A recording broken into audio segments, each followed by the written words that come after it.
ওয়াকফ বিলের বিরোধিতায় ধর্ণা কর্মসূচি নওশাদ সিদ্দিকের।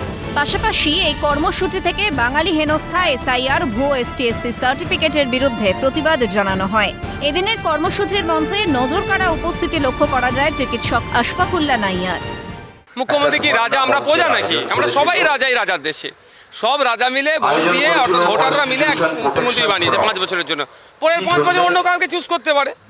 তিনি ক্ষমতায় এসে রাজা আর প্রজার মতো ট্রিট করলে তো হবে না। মুখ্যমন্ত্রী নিজে দিতে পারে না। সংরক্ষিত এলাকা ছাড়া আমরা যে কোনো ভারতবর্ষের যে কোনো প্রান্তে যে কোনো মানুষ প্রোটেস্ট করতে পারে, তবে হ্যাঁ শান্তিপূর্ণ।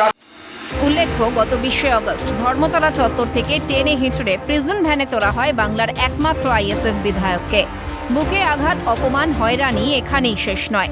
তারপরও আইনের জটিল জালে জড়ানোর চেষ্টা হয়। 21 তারিখ জামিনে মুক্ত হন তিনি। তবে আন্দোলন থামবে না সে বার্তা কার্যত স্পষ্ট করেন নওশাদ। তারপরেই ধর্মতলার ওয়াই চ্যানেলে 25 থেকে 31 আগস্ট পর্যন্ত ধর্ণা কর্মসূচি করতে চেয়ে পুলিশের কাছে আবেদন করেন উদ্যোক্তারা। যদিও সেই অনুমতি দেয়নি পুলিশ, তারপরেও প্রতিবাদের সোচ্চার নওশাদ। তো আমরা প্রোটেস্ট করছি ওয়াকফ সংশোধনী আইন এর বিরুদ্ধে। নতুন যে আইন এসেছে, ফেক এসটিএসসি সার্টিফিকেট।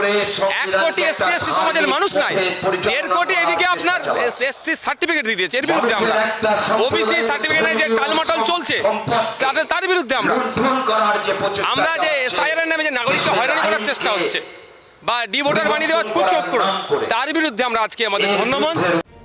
এদিন পুলিশের পক্ষ থেকে কোনো ধরনের বাধাদানের ছবি সামনে আসেনি। সব মিলিয়ে সময়ের সঙ্গে সঙ্গে এসআইআর বাঙালি হেনস্থার প্রতিবাদ যে বৃহত্তর আকারে নিচ্ছে তা বলার অপেক্ষা রাখে না। ক্যামেরায় শুভময় দাসের সঙ্গে দীপাঞ্জনা সাউয়ের রিপোর্ট, ক্যালকাটা নিউজ।